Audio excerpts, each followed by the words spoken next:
Itu teknis banget. Itu enggak emang. Iya enggak. Justru mungkin 4 tahun yang lalu saya hafal itu. Tapi sekarang Semakin kesini semakin lupa saya. sekali lagi Pak. Itu slogan. Jangan lupa ngopi. Halo teman-teman penikmat kopi, kita masih dalam ekspedisi kopi Kintamani dan nyobain kopi-kopi yang ada di sini. Tepatnya cafe dan coffee shop di Kintamani. Karena Kintamani ini nggak cuma tersusun oleh panorama indah gunung dan danau Batur, tapi juga kopi. Perjalanan kita belum usai, dan kali ini kita ngobrol dengan salah satu punggawa atau orang penting di balik berdirinya Ecobike Kintamani Coffee, Pak Bayu. Tanpa banyak basa-basi, yuk ini dia cerita Pak Bayu membesarkan Ecobike Coffee Kintamani. Sorry. Ya, terima kasih buat waktunya Pak.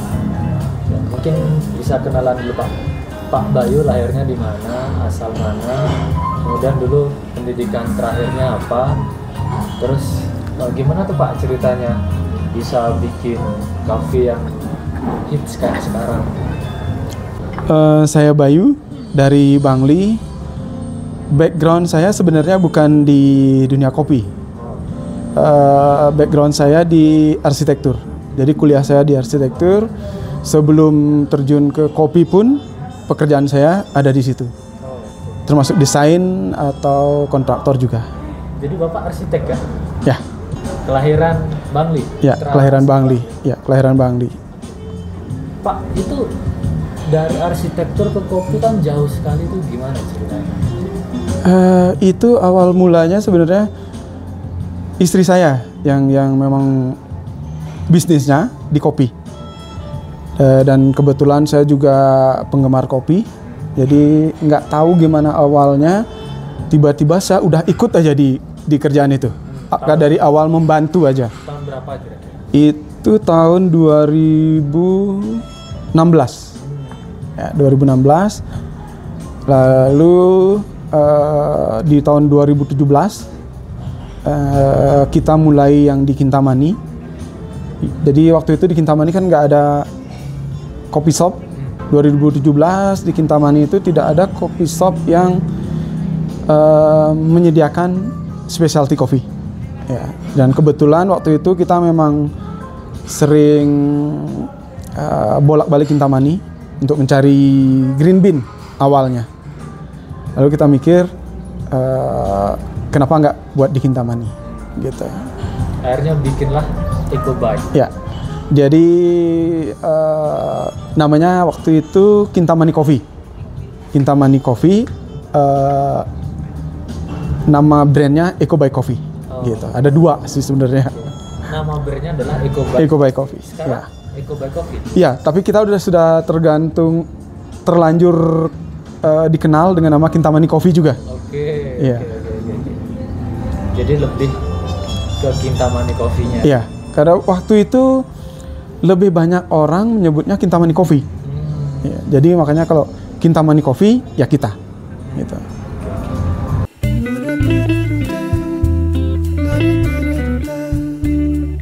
Waktu itu pun kita juga mikir siapa yang mau minum specialty coffee sampai ke Kintamani. Yang mana specialty coffee pasti nggak murah kan. Gitu. Cuman ya waktu berjalan ternyata orang rela untuk kesini. Tujuan awalnya kita mau buat etalase untuk kopi yang kita jual gitu sebenarnya. Karena kita kan waktu itu ekspor ya. Oh, sudah ekspor? Waktu itu rencana awal adalah ekspor.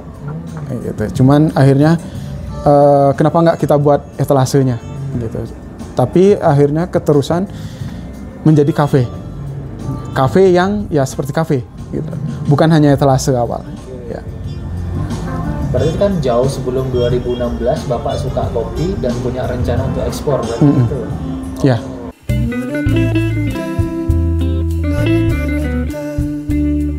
SMP kalau salah. SMP mana dulu? SMP di Bangli, SMP 2. Karena orang tua saya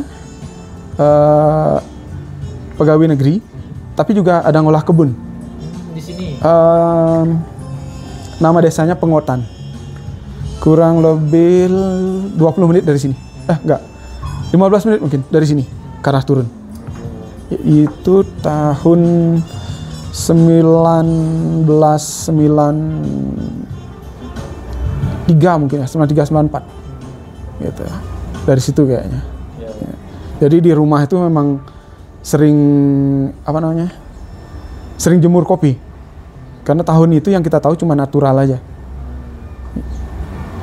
Jadi sebelum SMP juga saat ini kopi ya? Iya.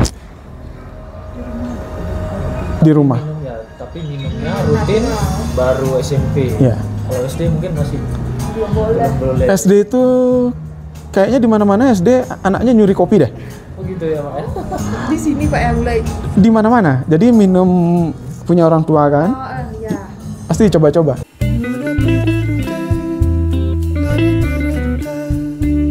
Tantangan di awal itu paling bagaimana menciptakan pasarnya aja. Karena kan kita waktu itu nggak terlalu memikirkan siapa yang akan datang untuk ngopi, gitu. Karena memang target profit yang kita cari itu sebenarnya awalnya dari ekspornya, gitu. Tapi waktu berjalan lebih ke kafenya sih.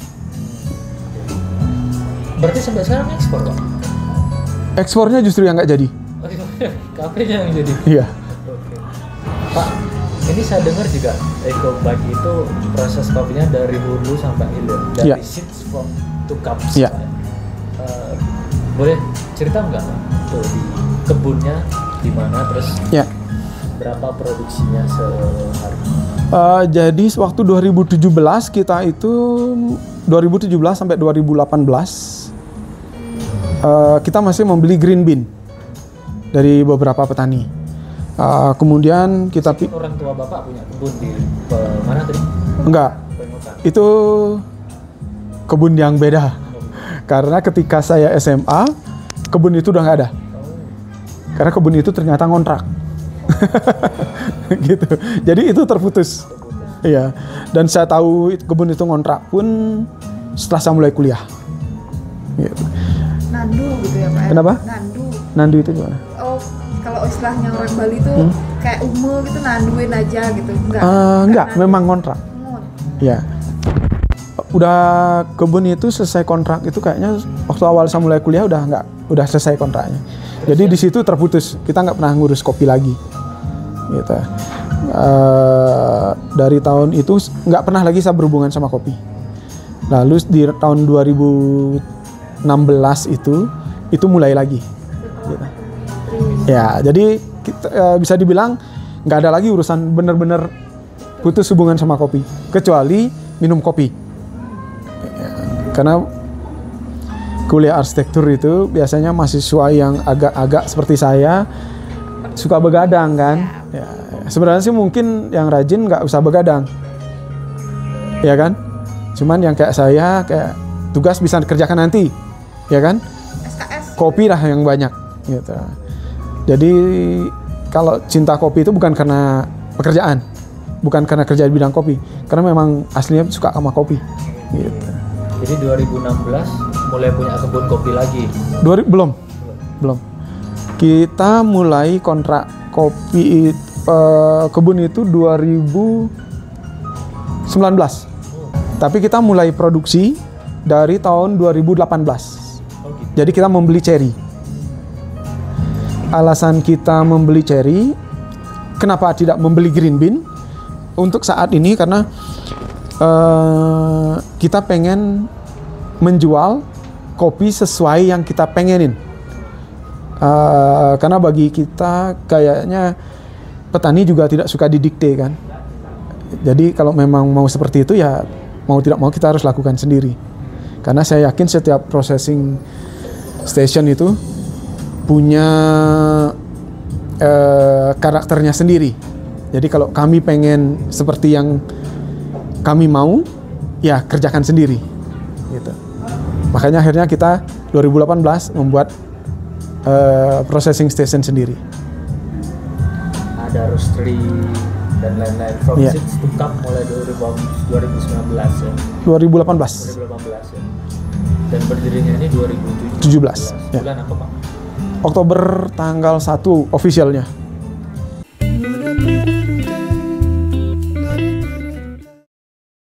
Kayaknya kalau nggak salah sih di awal-awal mulai rame.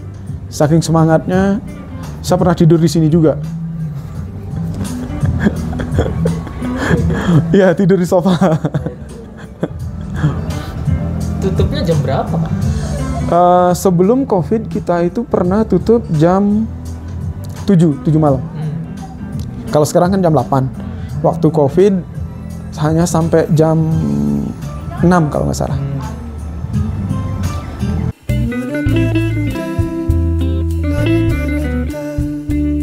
Kalau yang itu sebenarnya waktu itu kontrak kan nggak terlalu mahal.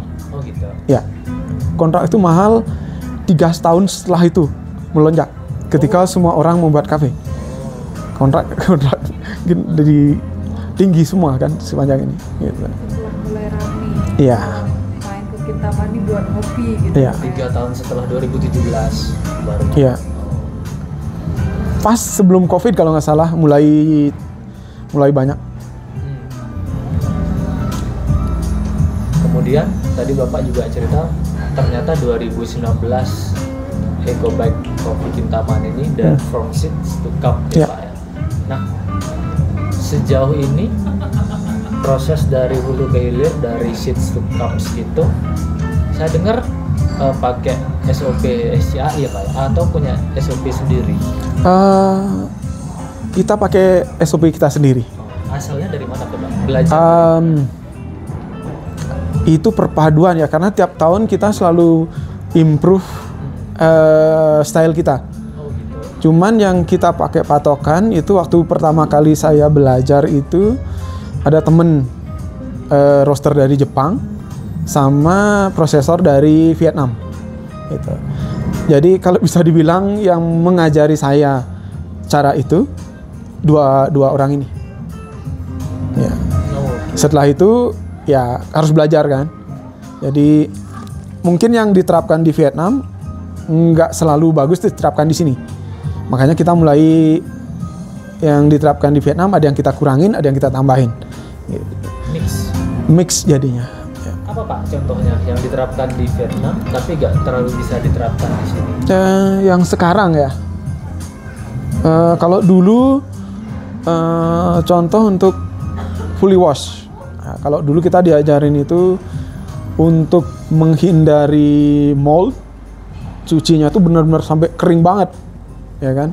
Ya memang masuk akal sih, karena ketika masih ada mucilage mungkin kelembaban si parchment ini masih tinggi, dalam waktu yang lama datang black moldnya, gitu. Cuman kita akalin, mungkin nggak sebersih dulu, jadi kita nggak ngabisin air sebanyak itu. Kalau kita bisa ngeringinnya lebih cepat, gitu. Contohnya sih seperti itu. Karena saya ada lihat teman di dataran rendah, dia nggak sebersih itu, cuman kopinya rasanya enak dan mold itu nggak sempat hidup, gitu. Contohnya seperti itu.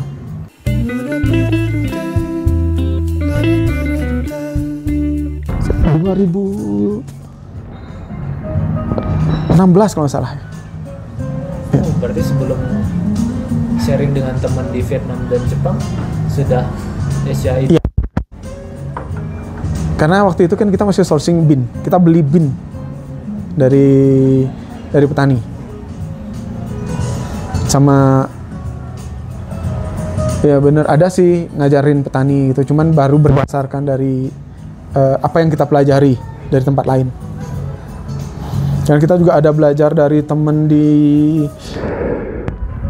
Aceh juga ada. Jadi ilmu bisa datang dari mana saja. Cuman entah yang mana yang mau kita pakai, yang mana yang sesuai dengan daerah kita, gitu. Kalau lahan kita sendiri itu nggak luas, itu kita cuman punya 70 are. Cuman cherry yang kita produksi ada juga dari petani-petani di sekitar kita. Variannya apa aja Pak? Varietas paling banyak itu kopiol. Asli Kintamani ya? Sepertinya begitu. Kalau kata Cobra? Ada cuman sedikit, dan kayaknya sih semakin berkurang ya, karena banyak petani yang menanam ulang, nanamnya kopiol.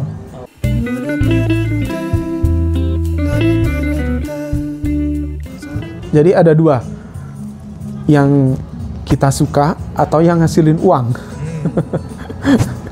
Kebetulan yang saya suka sih, saya suka blend beberapa varietas itu.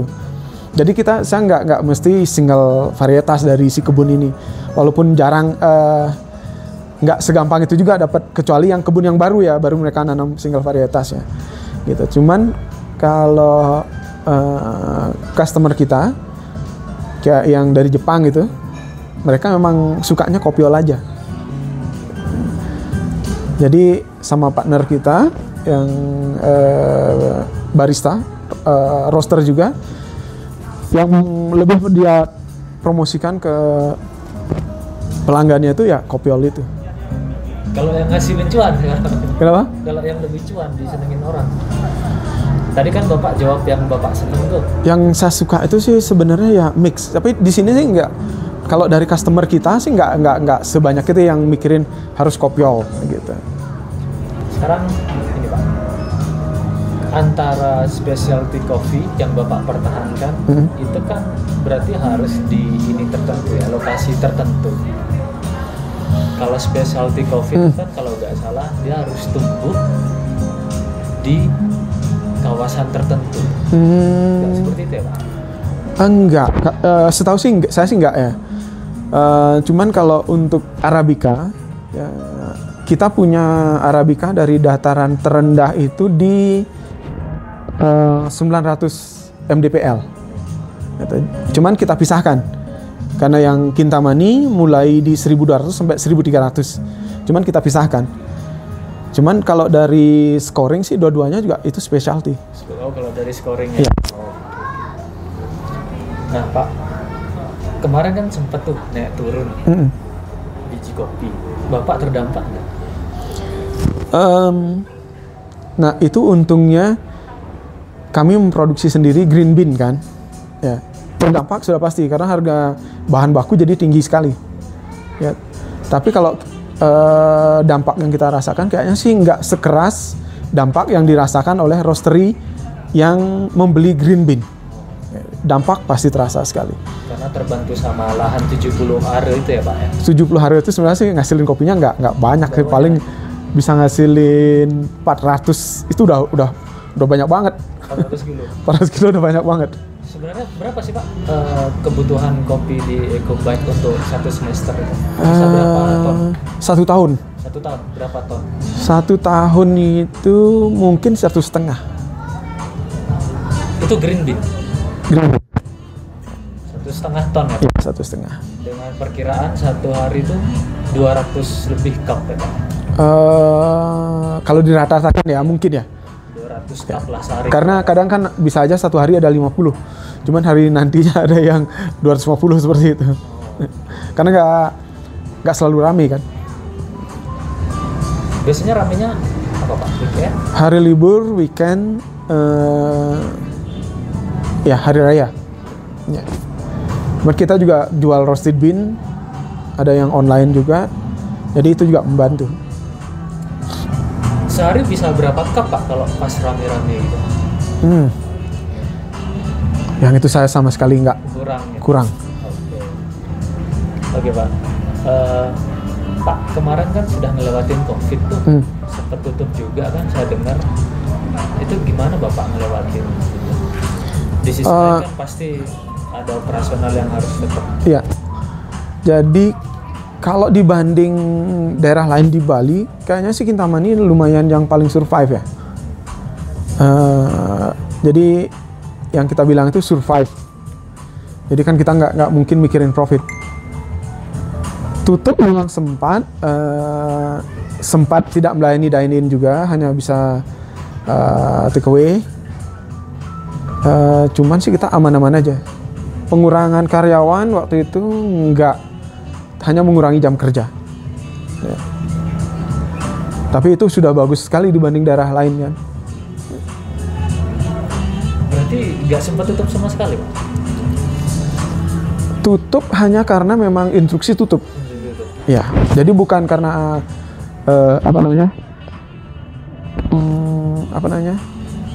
bukan karena masalah operasional kafe kita, tapi memang dari pemerintah yang mengharuskan tutup. Oh, berapa bulan waktu itu? Nggak nyampe sebulan deh. Minggu deh hitungannya. Ya. Berarti aman lah ya dari COVID ya? Iya. Cuman nggak boleh dine in waktu itu. Oh, iya. Ya, hanya take away aja. Paling banyak kopi pasti ya, Pak? Kopi ada, makanan juga ada.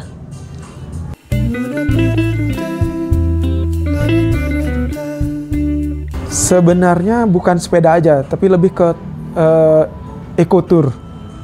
Jadi kita ada hiking juga.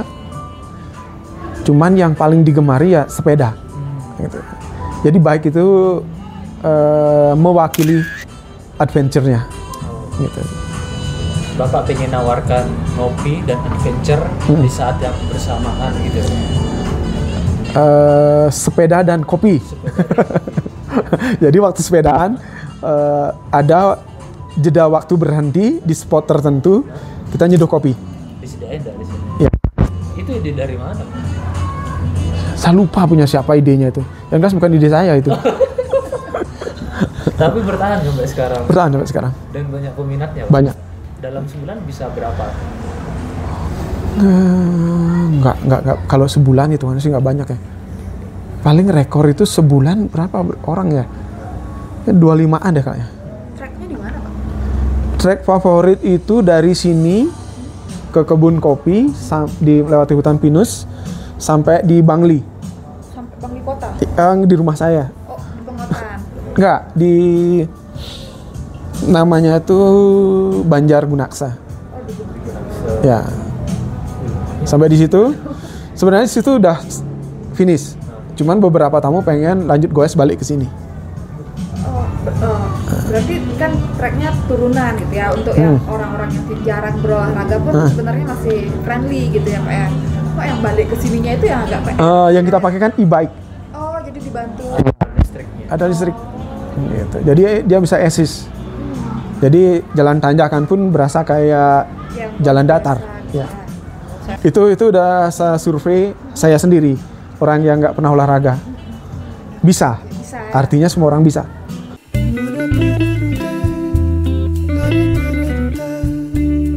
Kalau produktivitas, kalau produksi kayaknya sih, kalau saya lihat dari tahun kemarin diproyeksikan ke depan, kayaknya sih masih aman aja ya. Menurut saya nggak akan ada pengurangan. Dilihat dari bagaimana kita produksi. Ya. Karena contohnya di permasalahan kan di bahan baku ya, di cherry ya. Karena kami tahu ketika kami mensuplai cherry ke kita berkurang, kami juga tahu itu larinya kemana. Ya, jadi bukan karena berkurang, tapi karena memang ada tempat lain yang juga memproduksi. Gitu. Dan itu pun kadang naik, kadang turun. Kalau turun terus, mungkin itu akan itu indikasi akan menurun kan. Tapi ini normal, naik turun seperti itu.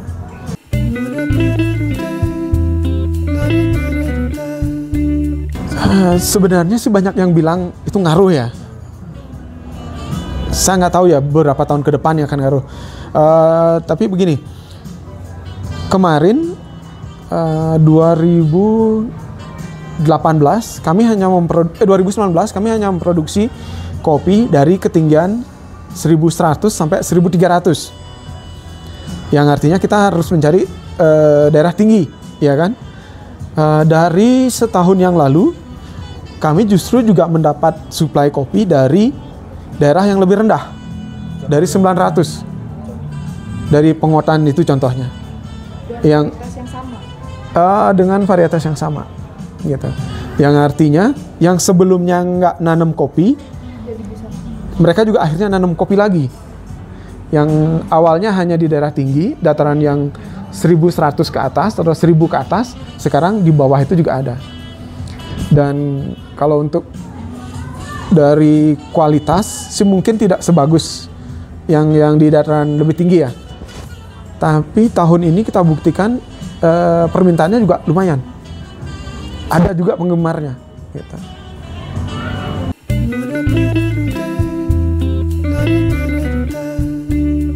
Seperti menurut saya sih enggak ya. Sampai saat ini ya. Karena begini, dari orang-orang yang saya kenal peminum specialty kopi, biasanya mereka akan kekeh minumnya itu aja. Jarang saya lihat yang akan minum kopi jenis lain, gitu. Tapi kopi yang contohnya saya lihat ke barista saya, karena mereka terbiasa dengan kopi specialty, yang mereka minumnya akan terus itu aja. Jadi untuk minum kopi yang umpama dengan rasa-rasa itu kecil sih kayaknya kemungkinannya. Gitu. Punya pasarnya sendiri-sendiri mungkin. Iya, Pak, ya. iya. Tapi jangan salah, setiap orang yang minum kopi specialty kayaknya besar kemungkinan sebelumnya juga pecinta kopi itu kan? Mereka beralih gitu ya. Iya.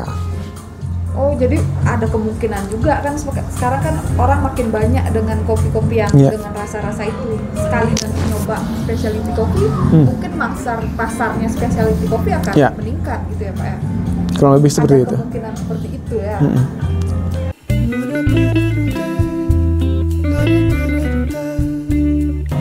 Yang sedang jalan satu dengan Light Up Coffee dari Jepang, satu lagi itu Reba Coffee dari Taiwan. Jadi kami ada mensuplai bin ke mereka, dan kita juga ada melakukan kerjasama untuk tur kopi. Jadi customer mereka yang di Jepang bisa datang ke tempat kita untuk belajar. Begitu juga dengan customer partner kita yang di Taiwan. Jadi kita lakukan itu tiap tahun. Mulai kapan itu Pak? Yang dari Jepang itu dari 2019, sebelum COVID. Di COVID berhenti, lalu 2022 mulai lagi. Ekspor tertinggi berapa kilo Pak ngirim ke Jepang sama Taiwan? Itu hitungannya kita nggak menjual green bean, jadi semacam sharing profit. Yang terbesar itu cuma 1 ton. 1 ton. Ya, itu udah gede banget tuh bagi kita. Ke sama dua-duanya, ke Taiwan sama Ke Taiwan 400 kilo. 400 kilo. Ya. Yang di Jepang berarti sisanya ya? Yang di Jepang itu 1 ton, cuman di waktu yang berbeda. Itu total 1 ton apa? Yang Jepang itu total 1 ton. Total 1 ton. Ya, Sejam- dalam 1 kali. Dalam 1 kali. Ya, Oke. Dalam setahun bisa sekali. sekali aja. Sama ke Taiwan juga. Ya, sama. Jadi panen pertama langsung gitu ya Pak. Ya, Itu green bean-nya natural, honey atau macam-macam. total? Kalau Taiwan itu biasanya hanya natural sama wash. Oh, Jepang juga sama, natural sama wash. Ya. Kalau honey itu kita nggak pernah bikin banyak. Karena Kalau bagi customer kita yang Jepang, mereka lebih suka natural. Ya, mungkin kita belum menemukan formula untuk honey kita untuk disukai.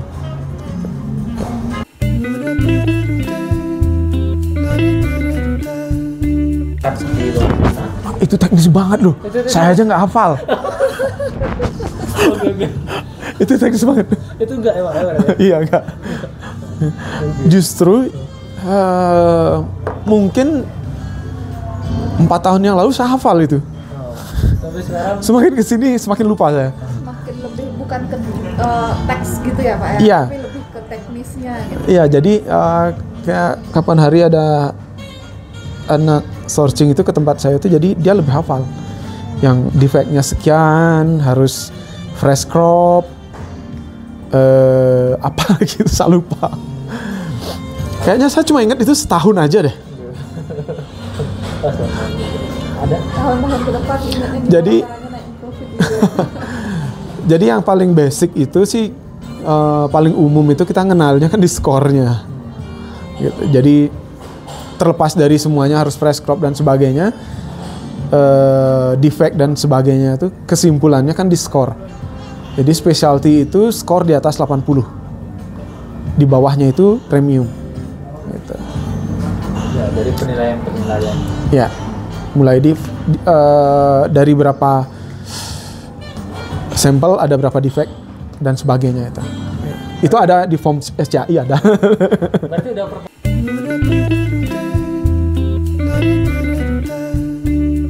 Kreatif sih, sama itu adaptif. Karena kita nggak bisa ide kita yang tahun 2019 kita pertahanin itu aja, ya kan? Karena pasti akan ada hal serupa atau hal yang lebih bagus datang. Jadi otomatis ya nggak pernah berhenti kreatif. Harus berinovasi Iya. gitu ya Pak ya. Tim kita harus mikirin itu terus.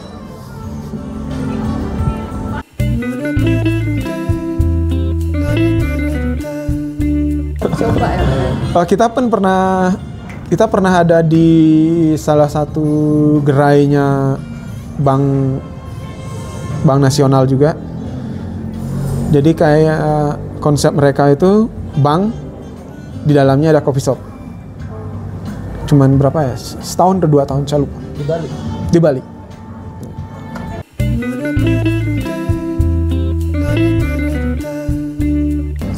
Kalau sekarang saya kembali lagi ke drip. Ya, jadi ada masanya drip, habis itu bosan karena harus kerja di meja terus, kopi nggak bisa berhenti, saya pakai French press. Habis itu malesnya keluar jadi tubruk. Habis itu drip lagi. Soalnya kalau drip,